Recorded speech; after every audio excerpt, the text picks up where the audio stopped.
Hello नमस्कार दोस्तों, welcome back to my YouTube channel. आप सभी का अपने यूट्यूब चैनल में बहुत बहुत स्वागत है दोस्तों। तो हम लेकर के आए हैं आपके लिए हिंदी के क्वेश्चन जो कि एग्ज़ाम में रहने वाले हैं, बहुत ही महत्वपूर्ण। ठीक है दोस्तों, तो आपका ज़्यादा समय ना वेस्ट करते हुए हम चलते हैं इन प्रश्नों की तरफ। ठीक है, पहला प्रश्न देखते हैं दोस्तों। पहला प्रश्न कह रहा है हमारा, सृष्टि का विलोम बताइए। सृष्टि का विलोम क्या होगा दोस्तों? विनाश, प्रलय, निर्माण या फिर सृजन, क्या होगा बताइए दोस्तों। सृष्टि का जो विलोम होगा वो प्रलय होगा। क्या होगा? प्रलय। ठीक है, बी ऑप्शन आपका सही होगा। चलते हैं अगले सवाल की तरफ। अगला सवाल हमारा कह रहा है दोस्तों, अग्नि का विलोम बताइए। अग्नि का विलोम क्या होगा? अग्नि का यज्ञ होगा, विज्ञ होगा या फिर सर्वज्ञ या अनज्ञ। दोस्तों अग्नि का जो विलोम है वो विज्ञ होगा। क्या होगा? विज्ञ। जैसा प्रश्न पूछा जा रहा है दोस्तों उसका वैसा ही जवाब आपको देना है। ठीक है, बी ऑप्शन आपका बिल्कुल सही होगा। ठीक है, चलते हैं आपके अगले नंबर सवाल पे। अगला नंबर सवाल देखिए क्या कह रहा है हमारा। कह रहा है बहिरंग का विलोम बताइए। बहिरंग दोस्तों, बहिरंग किसे कहते हैं? बहिरंग मतलब होता है बाहर की चीज़। ठीक है, और बहिरंग का विलोम क्या होगा? अंतरंग होगा, चतुरंग होगा, अभ्यंग होगा या इनमें से कोई भी नहीं। दोस्तों इसका पहले अर्थ समझिए। बहिरंग मतलब बाहर की चीज़ों को बोला जा रहा है। ठीक है, बहिरंग तो बाहर के लिए क्या यूज होगा? अंदर के लिए। ठीक है, बाहर का क्या हो जाएगा? अंदर। तो इसका क्या सही ऑप्शन होगा? अंतरंग। अंतरंग का अर्थ क्या होता है? अंदर। ठीक है, तो बहिरंग का विलोम क्या हो जाएगा? अंतरंग हो जाएगा। ठीक है दोस्तों, ए ऑप्शन इसका सही होगा। आइए आपके चौथे नंबर प्रश्न पे चलते हैं। चौथा नंबर प्रश्न कह रहा है दोस्तों, सामान्य का विलोम बताइए। सामान्य का विलोम क्या होगा? श्रेष्ठ, सर्वज्ञ, विशिष्ट या फिर साधारण। दोस्तों सामान्य का जो विलोम होगा वो विशिष्ट होगा। क्या होगा? विशिष्ट। सी ऑप्शन आपका सही है। देखिए पांचवें नंबर सवाल पे देखते हैं। पांचवा नंबर सवाल कह रहा है, कौन सा वाक्य शुद्ध है। दोस्तों ये चार ऑप्शन लिखे हैं जो कि अलग अलग अर्थ प्रकट करेंगे। उनमें से आपको देखना है सही अर्थ कौन सा है। ठीक है, शुद्ध वाक्य है कौन सा। देखिए ऑप्शन ए ऑप्शन कह रहा है, रागनी अपने आप चली गई। ठीक है, दूसरा दिया है रागनी खुद से चली गई। तीसरा कह रहा है रागनी अपने से ही चली गई। चौथा कह रहा है रागनी आपके आप चली गई। बिल्कुल गलत है दोस्तों। रागनी अपने से ही चली गई ये भी गलत है।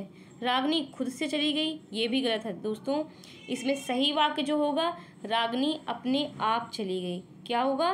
रागनी अपने आप चली गई, ये हमारा शुद्ध वाक्य है। ठीक है दोस्तों, ए ऑप्शन आपका सही है। चलते हैं आपके छठवें नंबर प्रश्न पे। छठवां नंबर प्रश्न हमारा ये कह रहा है, व्यक्ति जिसे भूमि के आंतरिक तत्वों की जानकारी हो। मतलब दोस्तों ऐसा व्यक्ति जिसे भूमि के आंतरिक तत्वों की जानकारी हो के लिए एक शब्द है, तो उसके लिए आप एक शब्द क्या कहेंगे? वैज्ञानिक, ज्योतिषी, अनुसंधान, भूगर्भवेत्ता। दोस्तों वह व्यक्ति जिसे भूमि के आंतरिक तत्वों की जानकारी हो उसे हम भूगर्भवेत्ता कहते हैं। क्या कहते हैं? भूगर्भवेत्ता। मतलब भूमि के अंदर की जानकारी रखने वाले को क्या कहते हैं? भूगर्भवेत्ता बोलते हैं। ठीक है दोस्तों, तो डी ऑप्शन आपका सही होगा। चलते हैं आपके अगले नंबर सवाल पे। अगला नंबर सवाल हमारा ये कह रहा है दोस्तों, जिसकी पहले आशा ना की गई हो इसके लिए एक शब्द है, बताइए। अप्रत्याशित, अकल्पित, आशातीत, अकल्पनीय। दोस्तों जिसकी पहले आशा ना की गई हो इसके लिए जो सही शब्द है वो हमारा अप्रत्याशित है। क्या है? अप्रत्याशित है। ए ऑप्शन आपका सही होगा। चलते हैं आठवें नंबर प्रश्न पे। आठवां नंबर प्रश्न हमारा ये कह रहा है, सुई शब्द का तत्सम है। सुई शब्द का तत्सम है, बताइए सुई शब्द का तत्सम रूप क्या होगा? सूजी होगा, सुई होगा या फिर सूची होगा या सूचक। दोस्तों सुई शब्द का जो तत्सम वर्ड है, तत्सम शब्द है वो हमारा क्या हो जाएगा? सूची हो जाएगा। ठीक है, ये तत्सम शब्द पूछ रहा है, ये तत्सम शब्द है। ठीक है दोस्तों, तत्सम है। आगे अगले नंबर सवाल पे चलते हैं। अगला नंबर हमारा सवाल कर रहा है हस्त। देखिए कह रहा है हस्त। हस्त का क्या पूछ रहा है? हस्त का भी हमारा तद्भव पूछ रहा है दोस्तों। हस्त का क्या पूछ रहा है? तद्भव। ठीक है, हस्त का तद्भव क्या होगा? दोस्तों हस्त का आपको तद्भव बताना है, हिंदी रूपांतरण बताना है। हाथ होगा, हाथी, हथियार या इनमें से कोई भी नहीं। दोस्तों हस्त का जो तद्भव रूप होगा वो हो जाएगा हमारा हाथ। क्या हो जाएगा? हाथ। ठीक है, ये ऑप्शन आपका सही है। आइए 10वें नंबर सवाल पे। 10वां नंबर सवाल हमारा कह रहा है तत्सम शब्द बताइए। दोस्तों 4 ऑप्शन दिए गए हैं, इन चारों में से आपको ये बताना है कि तत्सम शब्द कौन सा है। 3 ऑप्शन ऐसे होंगे जो तद्भव के रूप में लिखे होंगे। ठीक है दोस्तों, और एक ऐसा होगा जो तत्सम शब्द होगा। ठीक, देखते हैं। पहला कह रहा है भैंस, बी ऑप्शन कह रहा है हमारा 12, सी ऑप्शन कह रहा है पद और डी ऑप्शन कह रहा है सच। दोस्तों भैंस, 12, पद, सच, तो इसमें तत्सम शब्द जो है वो पद है। क्या है? पद। सी ऑप्शन आपका सही है। ठीक है, आइए 11 नंबर सवाल पे।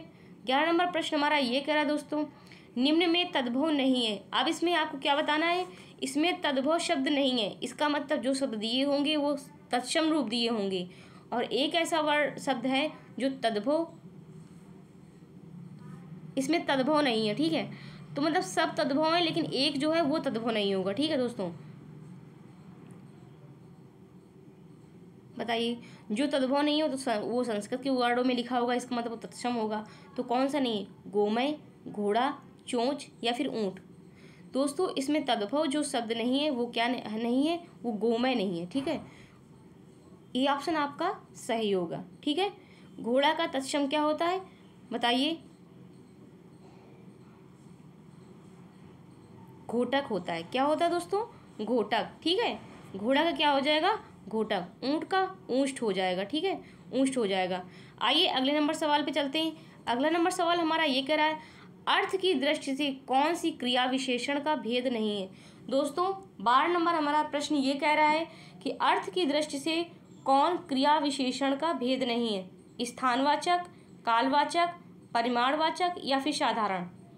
दोस्तों जो क्रिया विशेषण का भेद नहीं है वो हमारा साधारण नहीं है। क्या नहीं है? साधारण। डी ऑप्शन आपका सही है। ठीक है दोस्तों, आइए 13 नंबर सवाल पे। 13 नंबर सवाल हमारा ये कह रहा है दोस्तों थोड़ा धैर्य रखो सब ठीक हो जाएगा। थोड़ा धैर्य रखो सब ठीक हो जाएगा वाक्य में किस प्रकार की क्रिया विशेषण है? यौगिक, साधारण, परिमाणवाचक या फिर स्थानीय। दोस्तों इसमें परिमाणवाचक हो जाएगा। कौन सी क्रिया हो जाएगी? परिमाणवाचक क्रिया विशेषण हो जाएगा। ठीक है, सी ऑप्शन आपका सही है। 14 नंबर प्रश्न पे चलते हैं। ये कह रहा है चा वर्ग का उच्चारण स्थान क्या है? दोस्तों कंठ है, तालु है, मूर्धन या फिर दंत। चा का जो उच्चारण स्थान है दोस्तों वो क्या हो जाएगा? तालु हो जाएगा। ठीक है, का वाला जो कंठ से का वाली लाइन शुरू हो जाएगी दोस्तों। ठीक है, तालु हो जाएगी चा वाली लाइन के। ठीक है, तो सही ऑप्शन क्या हो जाएगा? बी। ठीक है, आइए 15 नंबर सवाल पे।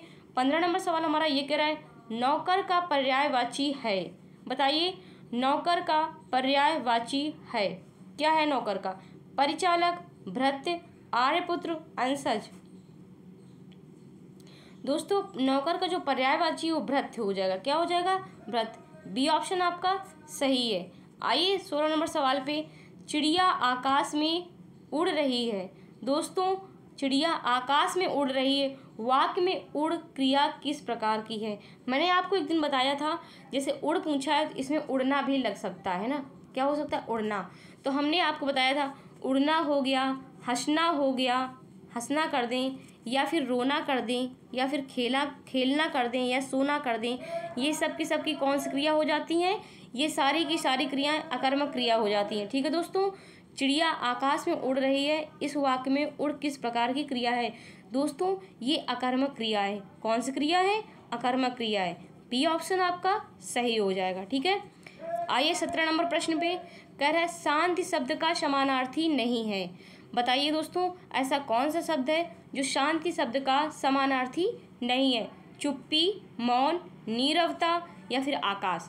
दोस्तों साफ साफ दिख रहा है आपको, बिल्कुल ही अलग लिखा है ये शब्द आकाश।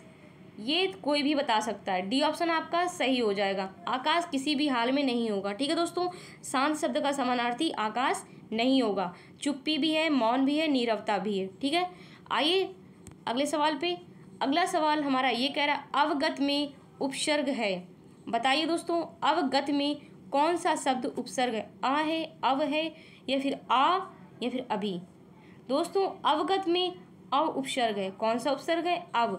बी ऑप्शन आपका सही हो जाएगा। ठीक है दोस्तों, आइए 19 नंबर प्रश्न पे। 19 नंबर प्रश्न हमारा ये कह रहा है दोस्तों, पढ़ना शब्द में कौन सा प्रत्यय है? पढ़ना शब्द में कौन सा प्रत्यय है? ना प्रत्यय है, अना, मना, का? बताइए दोस्तों, पढ़ना शब्द में हमारा ना प्रत्यय हो जाएगा। कौन सा प्रत्यय हो जाएगा? ना। देखिए पढ़ना दोस्तों, ये जो पढ़ हो गया, ये पढ़ क्या हो जाएगा? ये हमारा मूल शब्द हो जाता है। ठीक है, ये मूल शब्द हो जाएगा। और ना जो हमारा हो गया, ये हमारा प्रत्यय हो जाएगा। क्या हो जाएगा? प्रत्यय। ठीक है दोस्तों, तो हमारा सही ऑप्शन कौन सा हो गया? ए। ठीक है, पढ़ना, ए हमारा सही ऑप्शन है। चलते हैं 20 नंबर प्रश्न पे।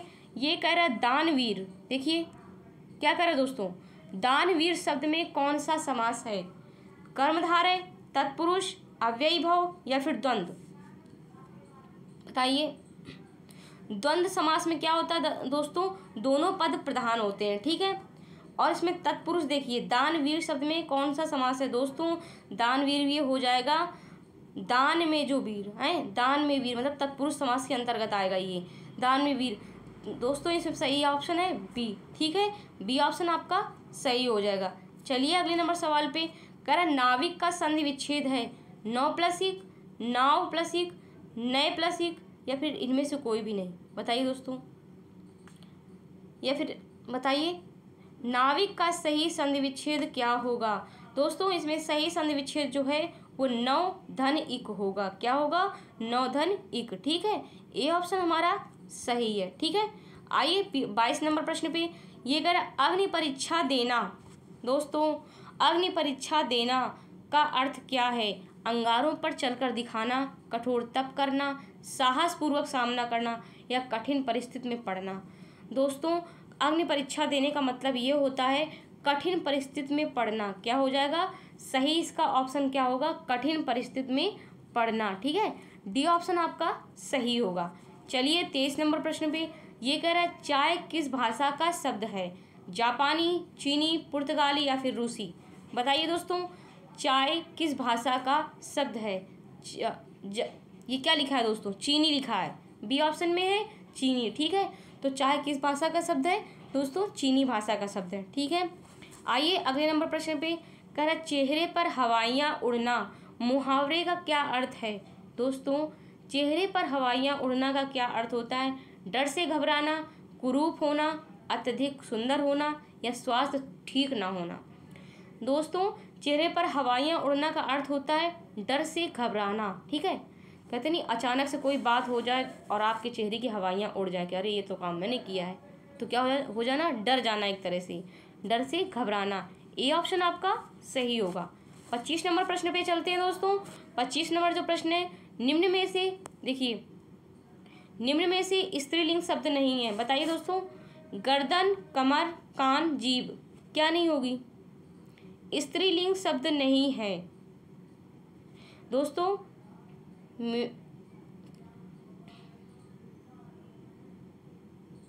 देखिए मेरी गर्दन, मेरी कमर, ऐसे बोलते हैं ना। कभी बोला मेरी कान, मेरी जीभ, आपने हमेशा बोला होगा मेरा कान, है ना? तो पुल्लिंग में आ जाएगा ना कान। सी ऑप्शन हमारा सही हो जाएगा। ठीक है दोस्तों, ये स्त्रीलिंग नहीं है। ठीक है, आइए अगले नंबर प्रश्न पे। कह रहा सत्याग्रहियों के समूह को क्या कहते हैं? दोस्तों सत्याग्रहियों के समूह को क्या कहते हैं? फौज, टोली, जत्था, या फिर टुकड़ी? बताइए दोस्तों, सत्याग्रहियों के समूह को हम जत्था कहते हैं। क्या कहते हैं? जत्था। सी ऑप्शन हमारा सही होगा। 27 नंबर प्रश्न पे आइए। छंद पढ़ते समय आने वाले विराम को कहते हैं। दोस्तों छंद पढ़ते समय आने वाले विराम को हम क्या कहते हैं? गति, यति, तुक, गढ़? क्या कहेंगे? यति कहेंगे। ठीक है दोस्तों, क्या कहते हैं? यति। बी ऑप्शन हमारा सही है। 28 नंबर प्रश्न पे आइए। ये कह रहा रस सिद्धांत के आदि प्रवर्तक कौन है? बताइए दोस्तों, रस सिद्धांत के आदि प्रवर्तक कौन है? भरत मुनि, भानुदत्त, विश्वनाथ भामह? दोस्तों रस सिद्धांत के आदि प्रवर्तक जो हैं वो भरत मुनि है। कौन है? भरत मुनि। ए ऑप्शन हमारा सही है। ठीक है दोस्तों, आइए 29 नंबर प्रश्न पे देखते हैं। 29 नंबर प्रश्न हमारा ये कह रहा है दोस्तों, हिंदी की प्रथम एकांकी कौन सी है? बताइए दोस्तों, हिंदी की प्रथम एकांकी कौन सी है? बताइए। ए ऑप्शन करा एक घूंट, जानकी मंगल, प्रियवास, या फिर इनमें से कोई भी नहीं। दोस्तों, हिंदी की प्रथम एकांकी जो है वो एक घूंट है। क्या है? एक घूंट। ए ऑप्शन हमारा सही होगा। अब ये रहा हमारे वीडियो का आखिरी सवाल दोस्तों। ठीक है, रामचंद्रिका निम्न में से किसकी रचना है? आपको इसका आंसर कमेंट बॉक्स में बताना है। ठीक है, रामचंद्रिका निम्न में से किसकी रचना है? बताइए दोस्तों, तुलसीदास की, कबीरदास की, केशवदास की, या फिर लालदास की? बताइए दोस्तों, ये जो रामचंद्रिका हमारी रचना है ये केशवदास की है। किसकी है? केशवदास की। सी ऑप्शन हमारा सही होगा। ठीक है दोस्तों, अगर हमारी वीडियो आपको पसंद आ रही हो तो दोस्तों आप अपने दोस्तों को ज़्यादा से ज़्यादा शेयर करें। ठीक है, और मेरी वीडियो को लाइक करें, कमेंट करें, और अब वीडियो पसंद आ रही हो तो मेरे चैनल को सब्सक्राइब करें। ठीक है दोस्तों, thanks for watching my video. जय हिंद, वंदे मातरम।